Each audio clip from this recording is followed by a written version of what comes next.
Hey everybody, welcome back to Backlog Banter. I'm your boy Abram, joined as always by Mr. Tucker Hazelman here today to jump late onto a trend, but hopefully we're going to make it up to you with a little bit of a twist because we're doing the whole 10 games to get Twist to know it. us video. Pull it. But we've Bop twisted it. we've pulled it, and what we've done, Tucker, well, you Yes. know this because you did it with me, I'm a part of this, yeah. is we made lists, but we made lists for each other. True, So, yes. what we're going to be doing is it's almost like a little bit of like a couples game Yes. twist on No, this absolutely, challenge. yeah, absolutely. Is, We're yeah. going to be trying to see how well we know each other's tastes and make the list of the 10 games that define the other. We also Yes. made our own 10 lists, so at the end we'll compare and see how well we did. Mhm. I was a little bit of a weasel and a dickhead, though, and I don't think a lot of the games on my Really? 10 for myself will be the ones that are on your 10 for me.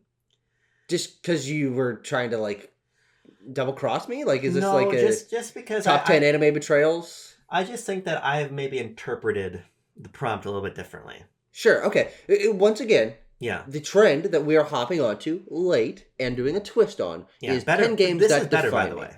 This is better. This is cooler. No, I agree. Yeah. And a lot of people have been doing this on their podcasts and on their social medias, and it's like, here are 10 game box arts, and these are games that are very important to me, that shape my taste in some way, that I associate with my identity in some way. And what we took this to be is like, okay, that's pretty cool, and we could do that, Yeah. and we technically have. But the thrust of this video, and especially if you're a BLB community member, I think why you're going to find it so entertaining, is us not only like seeing how well we remember each other's favorite games and things like that, but also kind of like psychoanalyzing each other a little bit and just being like, oh, what the fuck is wrong with this guy? Frankly, I'm saddened by the list that I had to make for you, and so I just like it's gonna be an exploration of my own grief, having lost you over the years, you know, because it's like where in the world did he go? Is Carmen Sandiego kind of thing, you know. I think my list, I believe, only has 2 of your favorite games on it. And I'm going to come out here and say this right now. I think that the list I made better reflects you than the list you made for yourself. Okay. Okay? All right. Are yours in a numbered order? Because mine aren't. They're numbered because I wanted to make sure I hit 10. That's exactly the same case for me. Because it's like 9 can look a lot like 10 if you're not paying attention. You go first. For you. Yes. Okay. Are we going to go back and forth? Yeah, let's go back and forth. Okay, That makes no sense.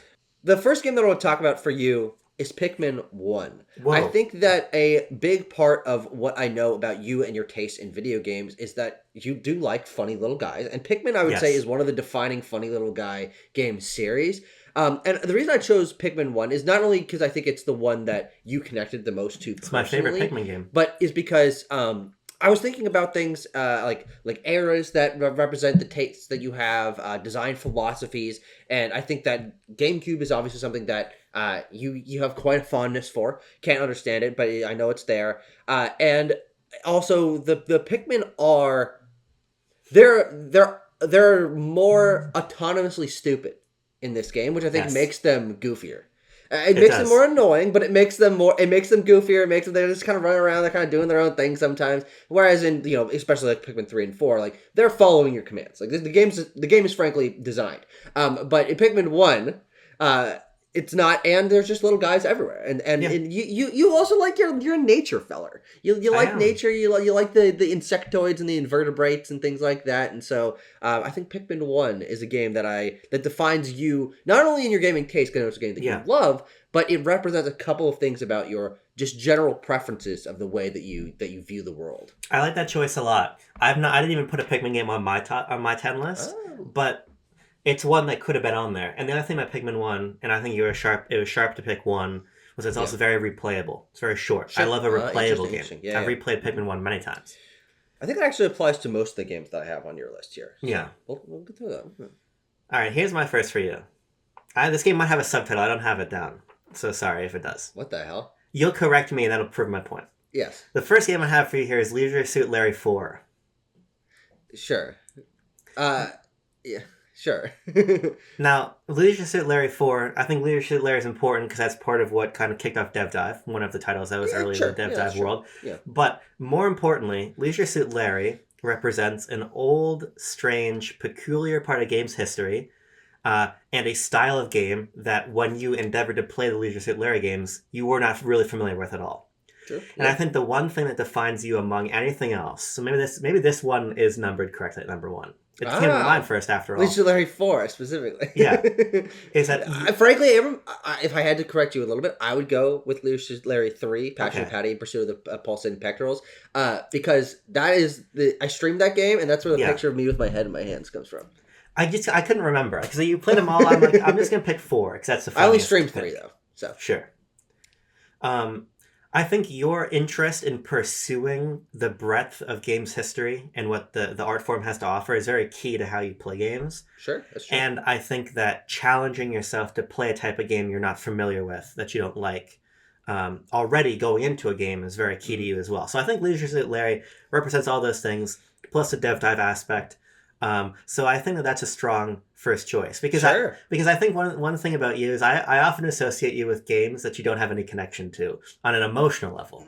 I like that. Now, I don't know. Do you think this applies to the rest of your list? Like no, the disconnect emotionally? No, okay. No. Well, then I'm curious. This will just be like bullet bonus ones. Yeah. What other games kind of come to your mind when you're like, oh, games I associate with Tucker that I know he either doesn't personally like or doesn't have any particular resonance with? Here's one that almost made the list, but didn't quite. Master of Illusion. Almost made the list. I've never even played that game. True Swing Golf. I was just gonna pick one.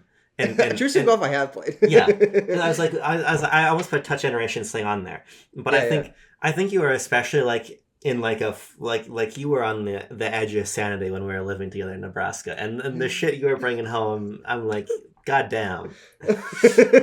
So that stuff fits. Master of Illusion. Jesus I also think of like when I think of you when I think of Kicks. QIX. Oh, well, I actually do like that game. Sure. Yeah. So that's just sort of the tradition of title that I think represents you in part. So I wanted to start with that here. No, I appreciate that. I appreciate that. And to the angle that you took this, I think that the difference between where you're able to make these kind of weirdo picks for me and why I think it'd be more difficult to make those kind of weirdo picks for you is not only do you play far less games, but for you in a game, it's kind of like on or off. It's like, if you don't care about it, you really don't care about it. And if you do care about it, you really care about it. And so if I just like picked like random fucking like, oh, Marvel's Guardians of the Galaxy from 2021, like that doesn't do anything. Like I can't just like swing for the fences and choose something. Here's the honest God truth. Sure. I care about so many games. You could just pick a video game title and pitch it to me, and you'd be able to come up with a reason. Like, you'd be able to backwards justify a reason why it somehow defines me and my relationship to the games industry. You could say a game I hate it, and you could put it on this list, and that would define me in some way. But my number 2 for you? Yeah, go ahead. My number 2 for you is going to be Super Monkey Ball Deluxe, another GameCube game. But this game... What number 1 on my list for myself. Oh, can't see it. Specifically Deluxe? Yes, specifically Deluxe. Excellent. Yeah. So this game, another GameCube game, that kind of energy, that kind of era, that kind of aesthetic, I think a big part of what you have nostalgia and passion for. But also, this is one of the games that I have on here that is more arcadey in its design philosophy. In that it's not particularly about anything other than the sheer skill and interaction with physics and mechanics, and also funny little guys. This is another funny little guy game, and it's a funny little guy. You love funny little guys. You also put your hands in the air, Abram. Put your hands in the air, shake your hands back and forth. Hallelujah, hallelujah. You love playing with your balls. And so Super Monkey Ball Deluxe. That's also like, it's like basically 2 games in one. So that's 2 balls. That's 2 balls you can play with, which I know is something that you've long dreamed about doing, is having 2 balls. I didn't want that out on the internet. But no, Super Monkey Ball, I know it's a series you like a lot. Yes. The music, the aesthetic, the characters, the arcadey gameplay, the distinctness. There's not a lot of games like Monkey Ball. I think those are all things that, and clearly you agree since it's on your list. And but also to to clue everyone out in, we're not going to fully reveal our list until the very end. Yeah. If you want to jump in and talk about this, you can, or we can wait till the end. The only thing I'll add, because I think you basically hit on almost everything, is so one other thing I love about these games, including the testicles. Including the testicles, yeah, that's maybe the most important. You use a stick, and that's it. You got to hit A and B on. Well, actually, technically, Monkey Ball Deluxe is not on GameCube, but it's a compilation of GameCube games for PS2 and Xbox. That's true. Yeah, same era. But it's got some more shit in it too, so that's the best version of those, specifically the Xbox version. But you're just using the stick. I love a simple game. I love a simple game, and I think there's very few that are so simple as Monkey Ball, because I value the depth of the simplicity. Sure. Yeah, that's true. Give me few inputs and make me do a lot with them. I like that. Yeah, well, that is definitely the case with Monkey Ball, where there's very little. The possibility space is incredibly limited in Monkey Ball, but it's also a very breakable possibility space. Yes. I don't even like playing Monkey Ball, period. But I love Monkey Ball speedruns. Actually, I think it's like, if I had to name like top 5 games I like to watch speedrun, it's Monkey Ball. One of them would be a Monkey Ball game, because what the fuck is going on there? That's fucking crazy. You don't even see the game happen. They just go, and it's like, oh, level's done. Tucker, number 2 on my list for you is Pokemon Legends Arceus. Oh, interesting. Now, sure. Am I right in thinking that? Because here, I'm going to test my memory in 2 ways. One, am I right in thinking this is your favorite Pokemon game? No, but it's called. Is it Scarlet? No. What's your favorite Pokemon game? I have X and Moon up the top, or no, X, Moon, Legends Arceus, Scarlet probably. All right, well, I'm in the top 3, so it's close enough. Violet, but yeah. Second, your first Pokemon game, or your first video game was Pokemon Pearl? Correct. Oh, yeah, good memory. Yeah. Hold on, let me just. Wasn't your first video game fucking Red Mystery Dungeon? Blue Mystery Dungeon was my first Pokemon game. Was my first video game. Okay. That was the Ubisoft tie-in for the 2007 TMNT movie. I don't think you've ever told me this in my life. Yeah, on PS2. My parents had me a PS2 in that game. But I picked Legends Arceus because, not only because I think it represents your love of Pokemon, I think Pokemon is something very important to both of us, and I think that, if I had to put anything on the list for the on the basis of IP, I think Pokemon is a good one, right? Yeah, that's fair enough. Yeah. But I also think you are only the video game player you are because of Pokemon Pearl. But here's where I start to do a little more metagaming. Okay, sure. You are someone who is not so beholden to nostalgia. You're very interested in you said this thing to me that I really like of you want the new thing to be better than the previous. Or what's the point, really? And so, Legends Arceus, maybe it's because it's newer than those other games that are high on your list, your Pokemon list. But because it sort of gave you something that you really wanted in this very catching-focused, Pokemon-focused Pokemon game, putting battling to the side, I think it sort of represents your love of that series, but also your philosophy of, okay, maybe Pearl is my first, but Pearl is certainly not my favorite. And maybe I want to have these subjective memories to it, but those don't really carry me the distance. When BDSP came out, you were talking about how you couldn't even really go back to Pearl. And we've talked in some of our recent Pokemon reviews about how you have a hard time going back to even a game like Moon or X, because it has a now much more outdated set of mechanics. Yeah. So for your sort of approach to how you meet sequels on their own terms and allow them to win you over, allow them to give you something that even the games you have the most nostalgia for couldn't give you, I think Legends Arceus is a good fit there. Sure. Yeah. No, I think that's a great pick. And once again shows that you thought about this much more deeply than I did. That's fair enough. I've been cooking on this for a while. No, I know. You sent me messages like, "Oh, I'm fucking ready. I'm so proud of this shit." And you should be. My number 8 is Star Wars Battlefront 2 from the fucking dumb GameCube era. Everything here is fucking dumb GameCube era.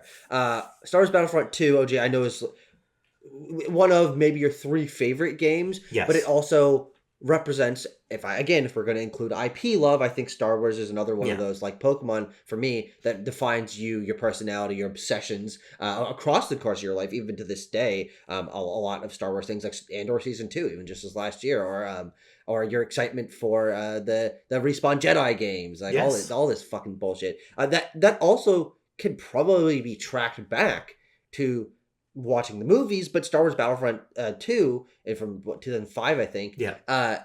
That game you being able to exist in the Star Wars world, create your own little stories in it, have a lot of flexibility of game modes and of course a multiplayer and all of that. That's a game that I know you think about a lot. And you got a chance to replay it, and if I recall, you quite enjoyed it being back on Switch just like a year and a half ago or something like that. That shit is downloaded on my Switch 2 right now, and I still play it a couple missions every once in a while. And I do exactly what you're saying, because I like the pick. It's not on my list, but I'll get to why when we get to that juncture. Yeah. But you're totally right about that thought process, because I'm playing it a couple weeks ago, and I'm like, okay, I'm going to do this one. I'm just not going to die. Because I know this game so well, it's impossible for it to be hard for me, right? So I'm like, I'm just going to play this mission here and not die. And like, what is this one Rebel Alliance trooper? What's his story? What's he up to? And I'm inventing this in my head as I'm playing. So it's a very sharp pick. This pick here, for you, is interesting. Because good. Fucking finally. Because what did you say, Tucker? You said to me just minutes ago, you pick a game I hate, and that would even partially define me. Yes. My number 3 here is Kirby Superstar Ultra. Sure. Why not? Now, I don't know if this is your least favorite game ever, but I know that it's close. Yeah, no, it's up there, yeah. Yeah.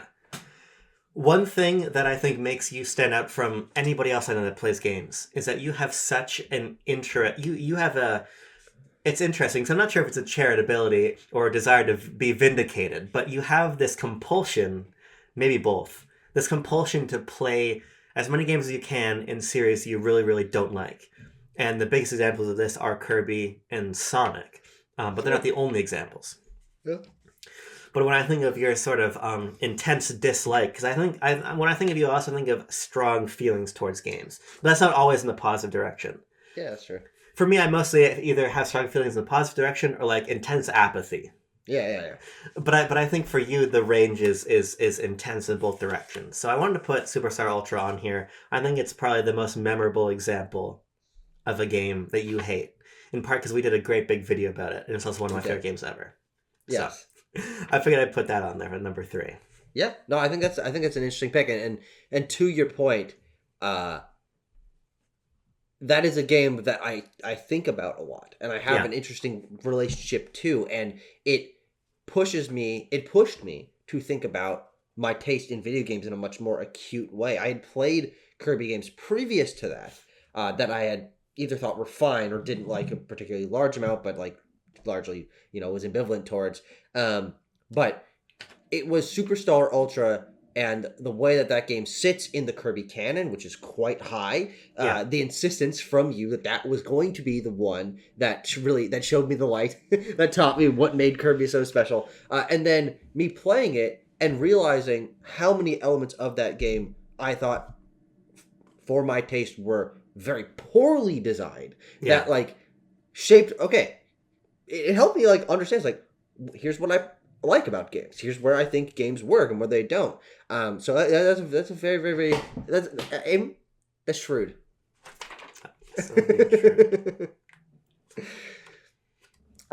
Next up, I have The Legend of Zelda: The Wind Waker. Whoa! Because I thought that a game that represents a lot of this will represent childhood whimsy, but I think Wind Waker is one of the prime examples of that in video games. For me, in Zelda, I think it had like not only the most childlike aesthetic, but I think that's like the youngest Link. He's like a kid in his pajamas. At least when I think about the Links that are out there. Oh, there's literally a young Link though, isn't there? But like, they don't ages for these Links, do they? I want to say that he's like 10 in Ocarina of Time, but I don't know. That's pretty goddamn young. Yeah. It's also, that's too young. Like, frankly, what were they thinking? Maybe he's 12. Does that change it? That's fine. Yeah, I get that. That's the age. You can go on and do anything at that age. Childlike whimsy in Wind Waker, but also the ocean, I think, is one thing that you talk a lot about having a passion for and a reverence for, and Wind Waker being one of those games that captures the the essence of that, the essence of exploration, the essence of the power and awe of the ocean. I was thinking it was either that or Endless Ocean, which I know you like Endless Ocean, but I don't think there's any one Endless Ocean game that like you like can't stop thinking about. No. They all have like their own quirks and stuff, but none of them are as strong as Wind Waker, which is also additionally a very good game. It has one of the best game soundtracks. It's one of the best realizations of the classic Zelda formula. It feels very polished. So yeah, that's my fourth pick. Yeah, that's a very sharp one, and definitely Wind Waker. Is it shrewd or is it sharp? I think this one's sharp more than shrewd. Right, fair enough. Did you have anything else to say about that? No, not really. I think I think you did a really good job encapsulating it, because I think the way that I relate to a lot of games is very personally, more how they relate to me personally than how they relate on like a design level, if that makes sense. And I think that, as you're saying, this connection I have to the ocean growing up on the coast is very key in why I like that game a lot. So I like that that's why you picked it. Yeah. Interestingly, my next pick for you is also a Zelda game. It's Tears of the Kingdom. Sure. Now, this is a game that you obviously love a lot, and it's one, and your love of it has been back on my mind recently because our good friend Logan Plant over at IGN just wrote up his defense of why Tears of the Kingdom, in his view, is the very best Nintendo game ever made. Yeah. And it's interesting to me because, you know, this is sort of similar in some ways to my pick of Legends Arceus, because, again, you're somebody who's always excited for the next sequel to blow your love of the prior thing out of the water, right? And I think that this is a great example of that. And, you know, we've been also talking quite a bit about what should a game sequel do and be as of late. Yeah. Mm-hmm. And I know for you, Tears of the Kingdom is kind of like the ideal game sequel. Kind of takes everything in your mind that made Breath of the Wild special to you and sort of ratcheted that up and added new complexity and added more breadth. So this is one that I picked, I think, more from sort of a design point of view, what you're looking for out of your games, I think, than sort of broadly how you attack games. Yeah. And so this Breath of the Wild. Exactly. So I felt that Tears of the Kingdom was a sharp choice there. Not a shrewd choice, but I think a sharp choice as well. I disagree. I don't think it's either. Well, I think it's obvious. I think it's canny. Holy shit.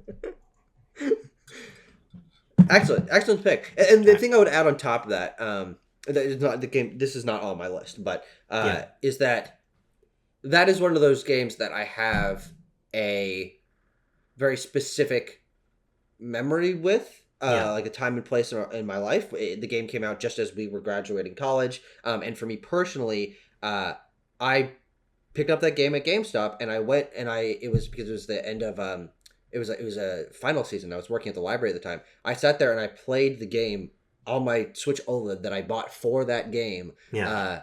At the desk from 11 p.m. to 7 a.m. when the sun came up. That was my first time playing Tears of the Kingdom. It's like, that's a moment, a synergy moment that can't be replicated with other things. That's a very, very, very special one for me. Cool.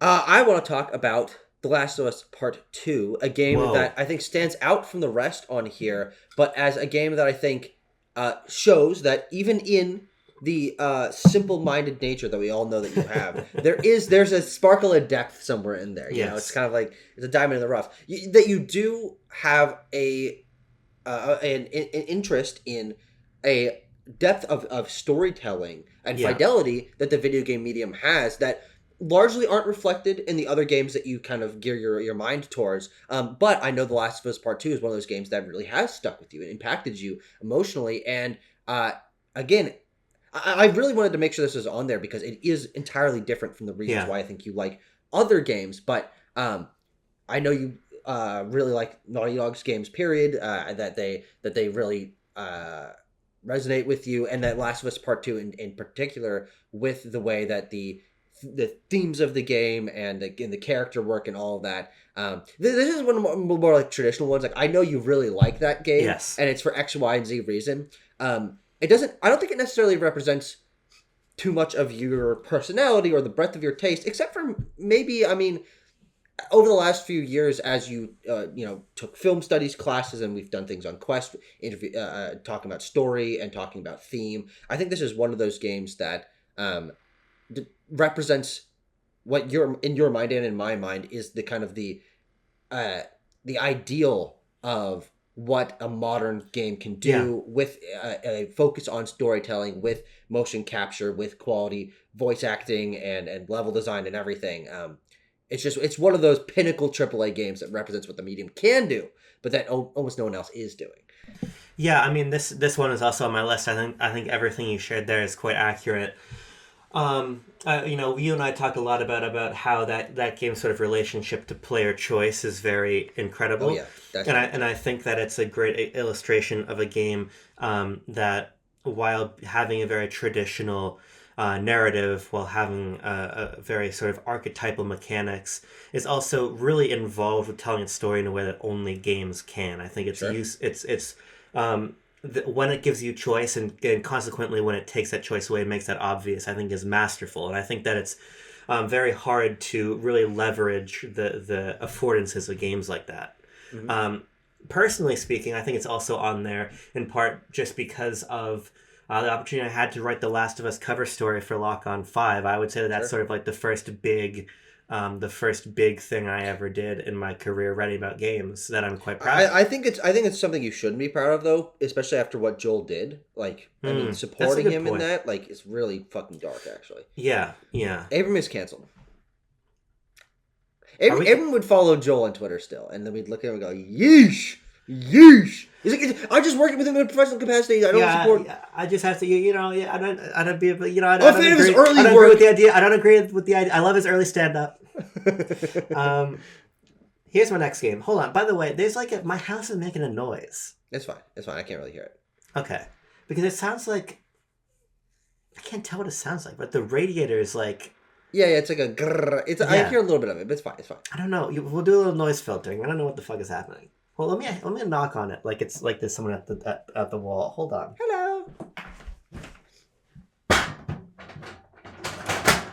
Hello?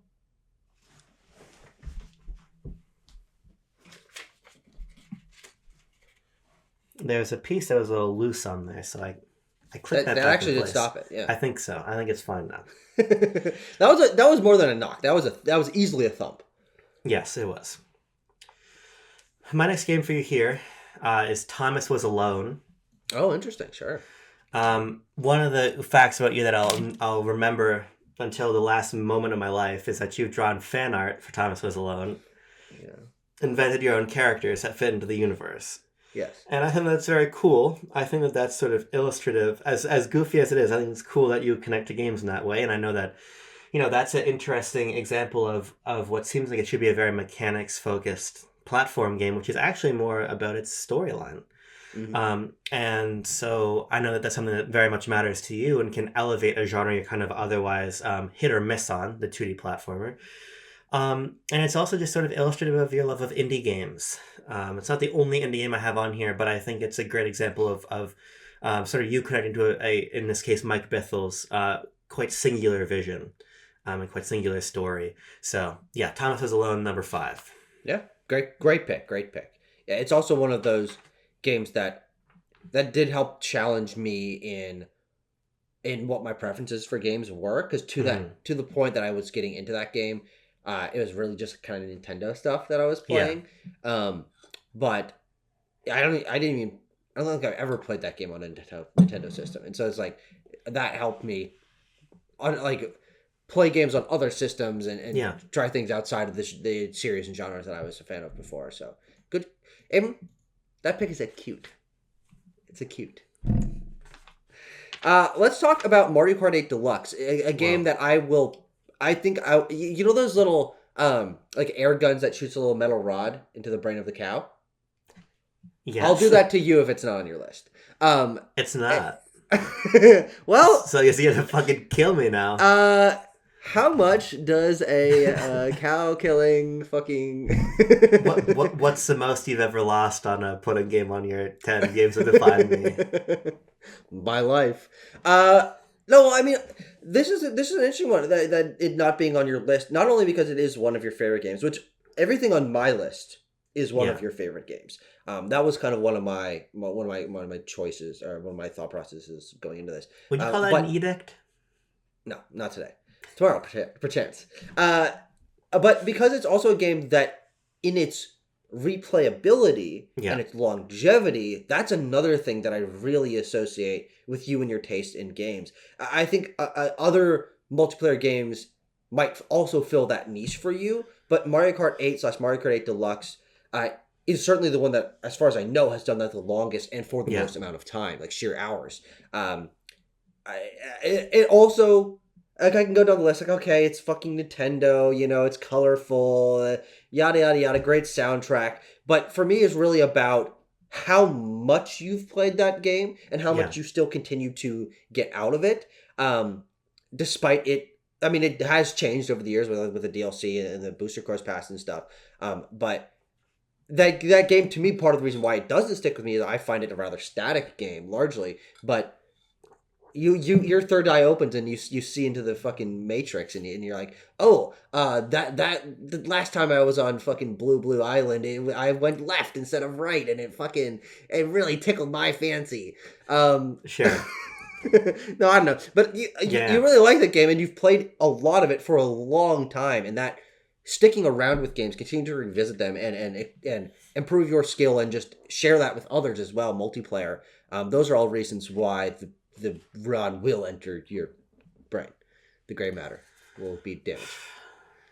Won't be the first time I gave you a rod brain. Let's see. Let's go on to the next game here. Next game on the list that I've put down is Concord. Okay. You are a champion of the game that nobody else will be a champion for. Sure. And by the way, that's not just like a broad statement. You're talking about Concord in particular when you say that. I am the champion of the game that no one else is a champion for. I don't think your love of Concord is like so deep. Firewalk Studios, baby. That even the game studio has recognized it, right? This is true, yeah. And I remember the day that they announced the shutdown, the catatonic way with which you walked through the world when we were even going out with Bo to do a very exciting thing. This game really meant something. Oh, that was the same day we visited NOA. That's fucking crazy. Mm-hmm. I remember when the game was coming out, and you got me a copy of it, so you'd have somebody to play. That's true. With. I remember coming home from Paris, going to the basement, and you're down there, typing like fucking 8 pages of notes about the salt flats or whatever onto your phone. Great memory. I think that it's very cool that you'll be that number one fan for games. Sure. And I think you've tried in a pseudo-ironic, pseudo-unironic way to do that again since. And I'm sure there will be a moment when it rings as true as it did with Concord. But for now, when I think of your emphatic love of a specific game that nobody else gives a fuck about, it is Concord. And no matter how many people questioned whether or not it was genuine, I can put on the record that it was 100,000%. Yeah, it was. Yeah, and it was even since not day one when the game was literally revealed, but when the gameplay was first shown and the characters and the art direction and things, I immediately went and scripted a video of why I thought it was awesome. Yeah, and like. I don't know, like, I hope I never grift about anything, but this is one of those things where people might assume, because it was such an unpopular game, that I was attempting to coerce Sony or the devs into liking me because I was a fan of it, or so, like exaggerating my opinion for either comedic effect or getting clicks online. Yeah. But I mean, that would just simply be not true. So yeah, no, that's a very good pick. I also want to talk about Wii Sports Resort for you. Because, again, another game with high replayability, high nostalgia value for you and for people of our age group. But it also represents something that I would love to explore deeper with you someday, maybe in a specific video, which is the value that you place on unique control schemes and, by extension, Blue Ocean software. Games that can appeal and do appeal to a wider demographic, that break industry conventions. And Wii Sports / Wii Sports Resort, I think, is maybe the example of that in video game history. Yeah. I know that it's its mid 2000s Frutiger era aesthetic and the the way that it uses Mii's and the way that it has that you can especially in resort explore Woohoo Island. It has that sort of beach aesthetic. You also are someone who back in the past you played sports. You were a tennis guy, and that's one of the iconic Wii Sports elements. And so not I think it's actually. Resort, but yes, I used to play tennis. Is tennis not in resort? They got table tennis in that one. Oh, that's very interesting. But for a lot of reasons, I actually think that game parallels you and your life and a lot of your tastes and experiences in very specific ways. And so that is one that is high up there for me. Now you got me second guessing myself, but I know there's no tennis. But let me check. Tennis.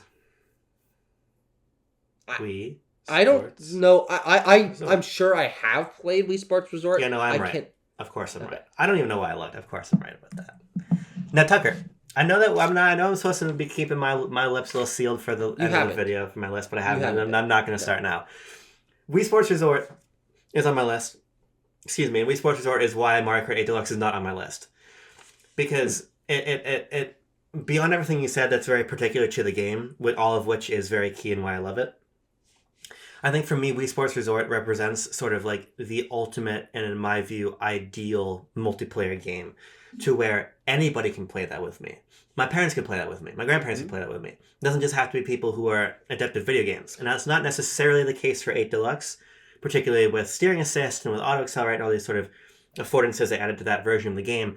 But I think that the simplicity and the clear-mindedness of the real-world activities that are sort of transposed into Wii Sports Resort, to me, sort of illustrate what I want all local multiplayer games to be, which is something that anybody can enjoy the same way you might enjoy a board game, right? And so I think that other greats like Jackbox are in this conversation as well, but I just happen to like Wii Sports Resort more than Jackbox, if you can believe that. For all the reasons you gave, particular to the island, particular to the game's aesthetic and its breadth of activities, but that core philosophy is something I really, really love a lot, and that's why it's on there. So that's a very can I call it a splendid pick? Sure. I mean, that's not necessarily a synonym for the things we were going for before, but I'll allow it. I know. I just figured I'd widen the pool. Next game here, Tucker, is an obvious one. Minecraft must be on the list. I think that's sort of. Would you perchance get like a cow killing mechanism of sorts and? Would you ever make any kind of like a mob meat grinder or whatever in Minecraft? Oh sure, yeah. My brother makes those all the time. Yeah. Yeah. I used to as well. Yeah. I think the Minecraft is very instructional for people of our age in terms of how we understand games. In terms of the sort of user-generated component of them, the social component of them, and the depth and sort of ancillary community built around them. I think all of that is I think you can put Minecraft on a 10 games to define anybody born in the area of 2000 to 2004, maybe, right? So no, I think you can do it too today, frankly. Fair, yeah. So yeah, I think that this is just sort of an essential one to have, and I know that you in particular have a very deep connection to Minecraft, and it's sort of continually evolving one. I know that you've even as recently as within the last year have been hosting a new Minecraft server. It's sort of a persistent game in your life, which is interesting because I know that not many games are. You're very interested on getting on to the next thing, and you're not a big replayer. But Minecraft is sort of as it exists and it changes and it grows over time. I think your relationship that exists grows and changes with it over time too. So I think that's a very unique one in comparison to how you play most games. It's also your favorite game ever. And it's also just, I think, very illustrative of how our generation connects to games. So yeah, must have on there. Yeah, no, definitely. And it also, one thing that I think goes underappreciated about Minecraft is its foundationalness. Foundationality. Foundationtude to and relationship to video game content creation, particularly on YouTube. The Rock has a lot of foundationtude. That's so fucking true. There's a lot of Minecraft videos. They've been happening for a long time. It was one of the early major content creation games, to the point that is also where my mind jumps back to when remembering specific content creators and building a community. And frankly, one of my earliest like life goals was to be like the Minecraft content creators that me and my friends watched so much. Give me your top 3 when you were a kid. Content creators? Mm-hmm. Minecraft ones. Chimney Swift 11, yes. which I know you also share an affinity also for. Also my top 3, yeah. Unhost, and Ethos Lab with the what is it? I guess Ethos plays Minecraft or whatever. Like the fucking literally continuing to this day like 9,000 episode series that he's at. And then also like I watch a lot of Yogscast, like fucking Jaffa Factory series. But also to that point, it was one of the first things I ever took a step forward to trying to do on my own, because I made a Minecraft series called Conquering Minecraft when I was 11 years old. It's one of my first YouTube videos, and that obviously shaped me quite significantly to the way I am today. Chimney Swift 11, Ant Venom, and then a very deep cut Miss Moonica. I don't think she's made videos in never heard of 15 years. That's I'll find it somewhere. I have a Minecraft YouTuber fan art as well. That's incredible. Please find that and please put that in our group chat. Mine next for you. It's interesting that this is sort of the segue into it, but it's Super Smash Bros. Ultimate. Oh.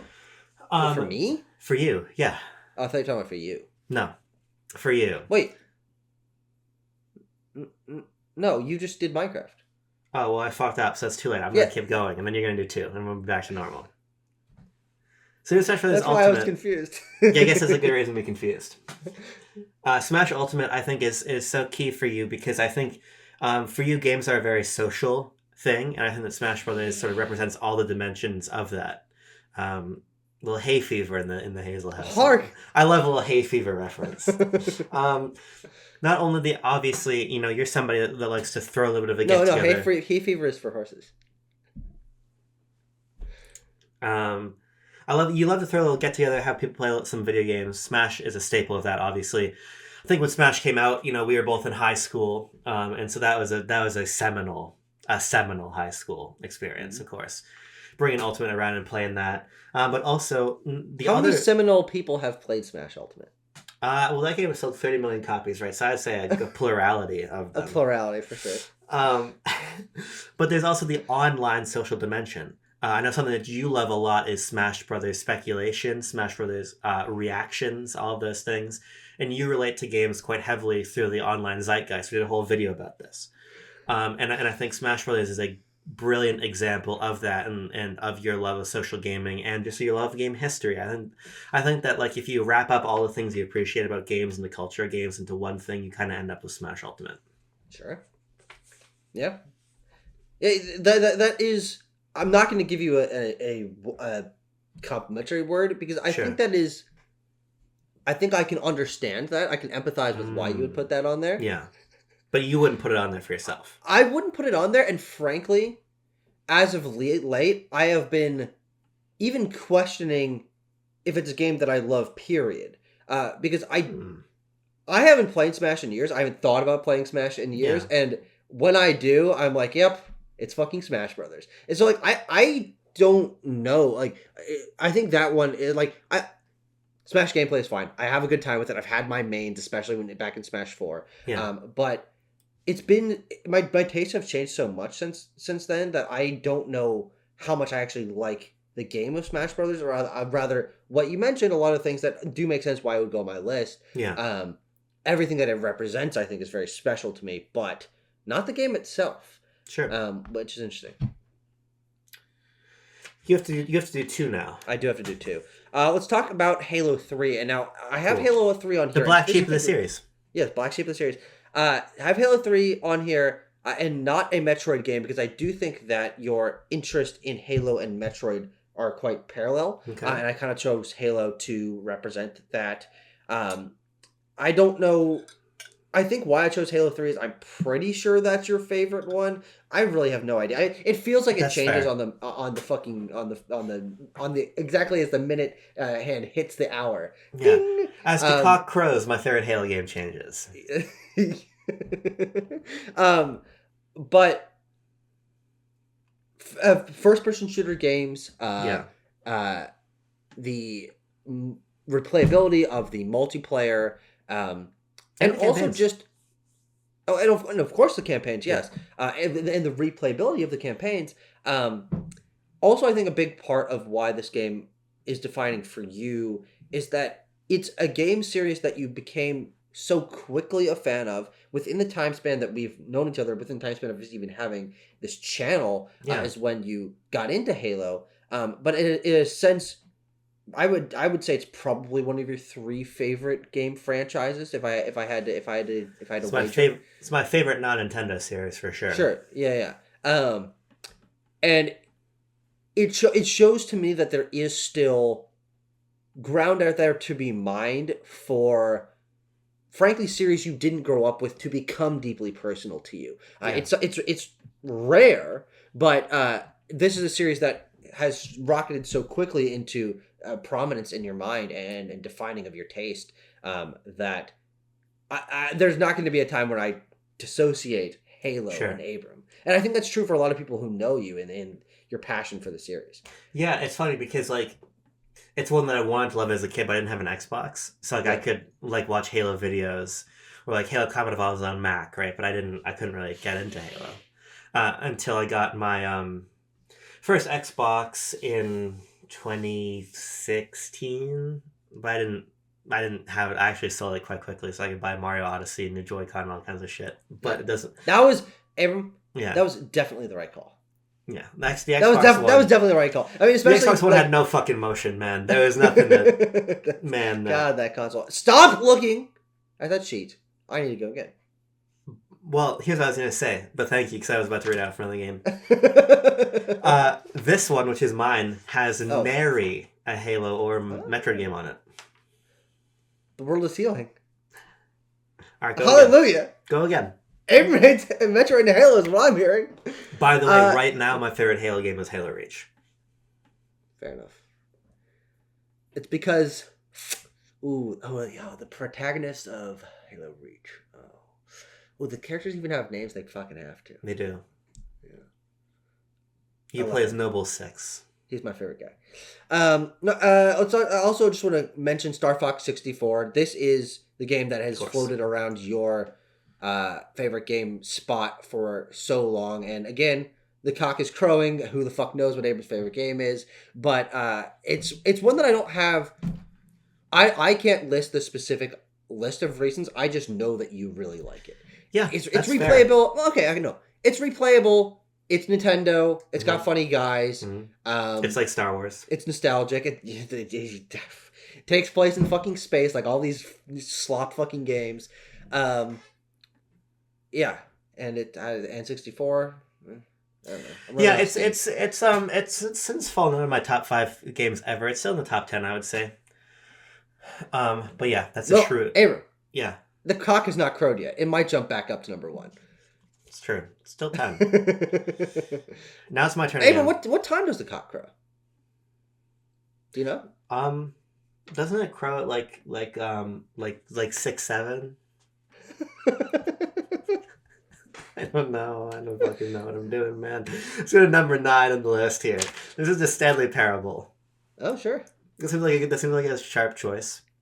Maybe I would call that cunning. Cunning, that's fair. Because you love Davey Wreden. Sure. You love. Because I think of you, and I think of sort of like the seminal crop of Steam games hand in hand, and I feel like Stanley Parable kind of belongs in that camp, alongside like a Portal 2 and a TF2 and a Half-Life and all these things. Like, obviously, those are all Valve games. This is not a Valve game. But when I think of PC gaming, when I think of Steam, I think of Stanley Parable for some reason.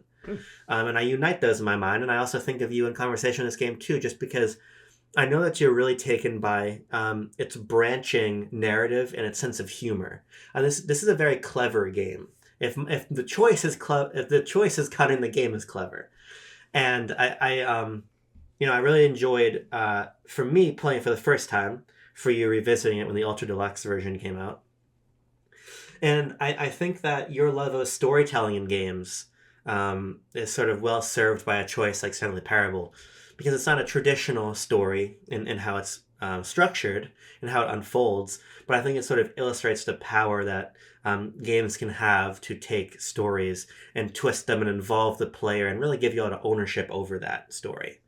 And I know that it's the sort of the player agency of storytelling isn't always what you're after. You're happy to just have a very good, linear, non-involved story told to you through the medium of games, which is also great. But I think if I can punch that up a little higher and sort of universalize your love of storytelling, a game you adore and also a game that I think is a beautiful example of game storytelling is Stanley Parable. Yeah, that's a savvy pick.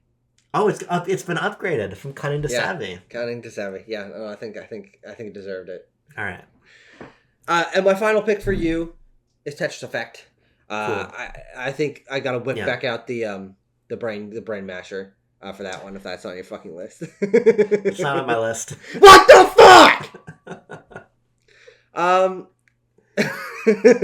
Tetris Effect is the game that I think has resonated most deeply with you in the way that it is enhanced reference.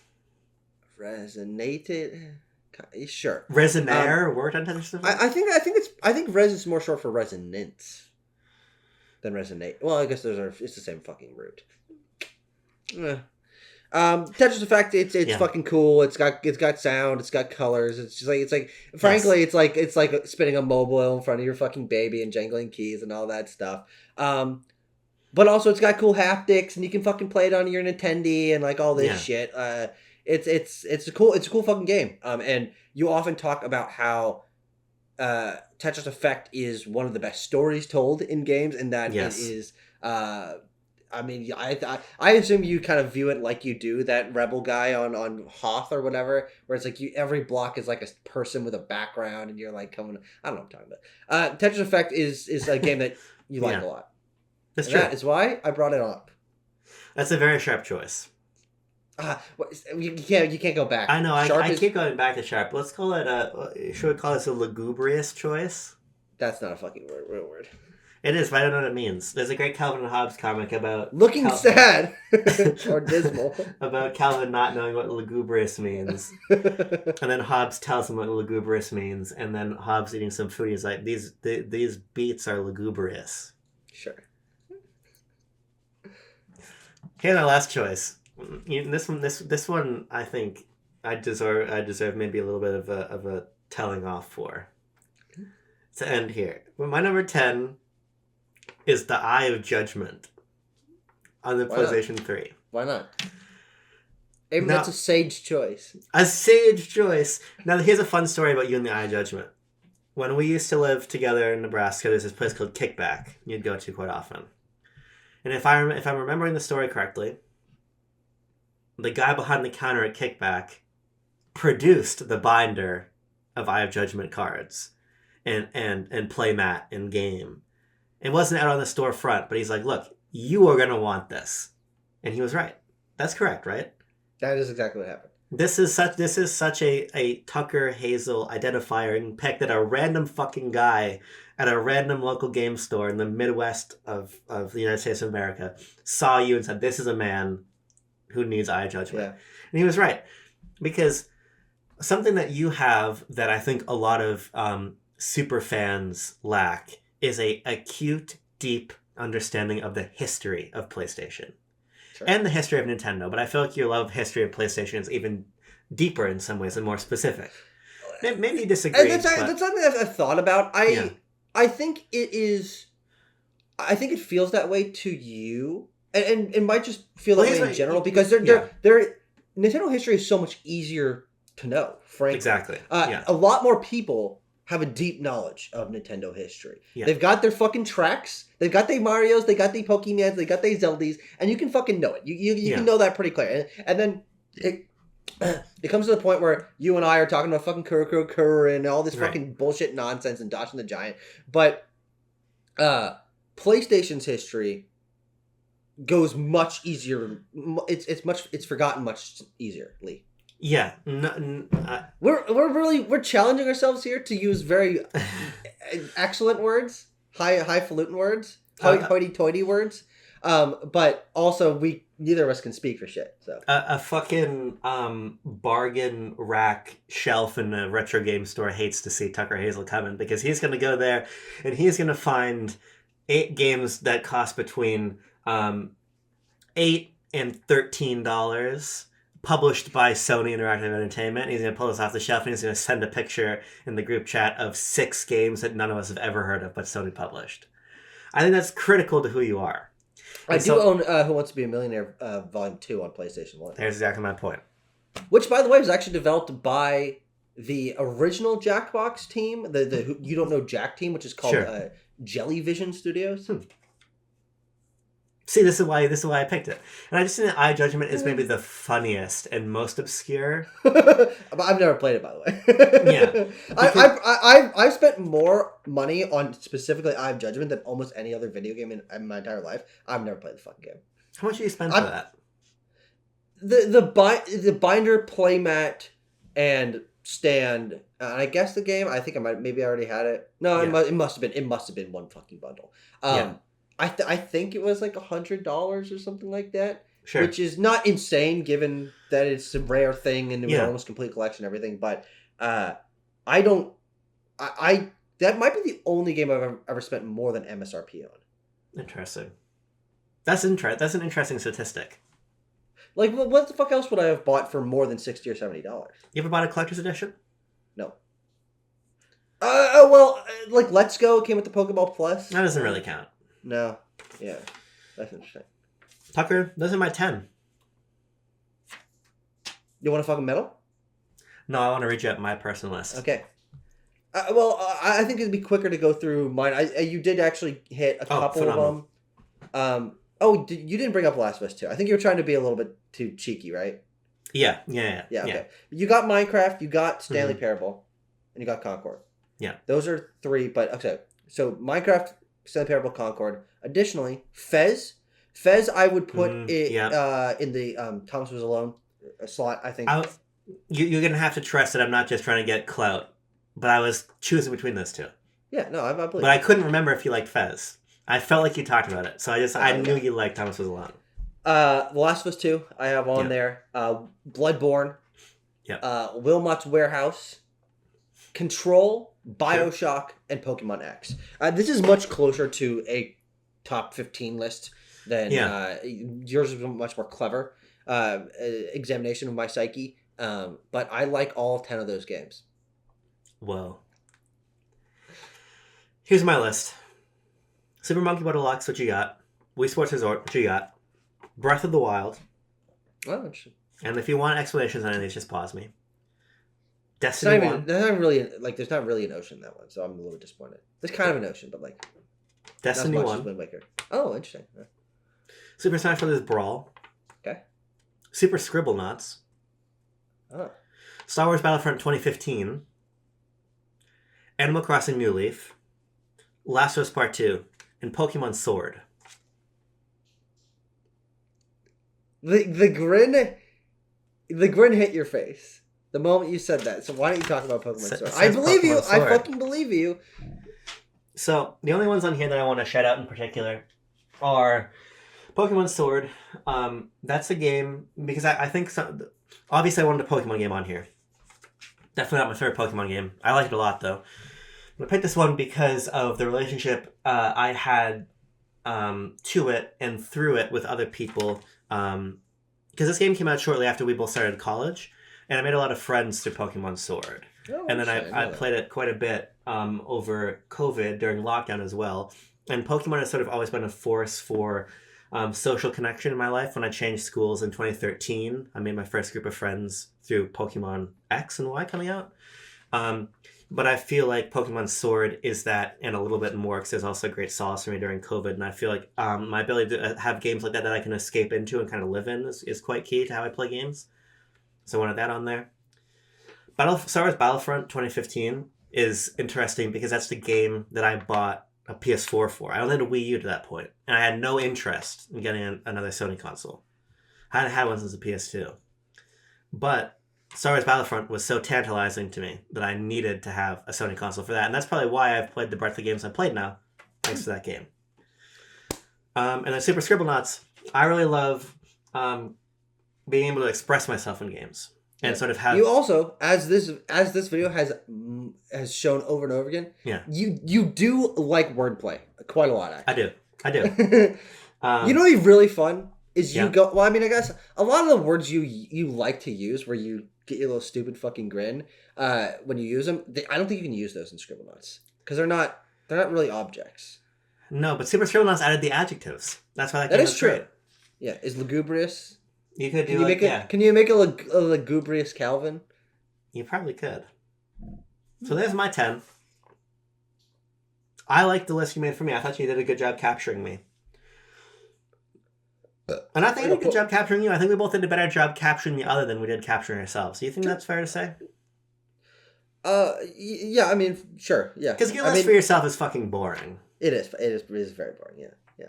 Because that's just things you like. Yeah. Like, I mean, I only have, how many of my 5 favorite games ever on here? 1, 2, 3. And perchance those are the 3 that I brought up. You'd be correct about that. No, but it's actually very interesting. Yeah. You say that, like, oh, these are just things that I like.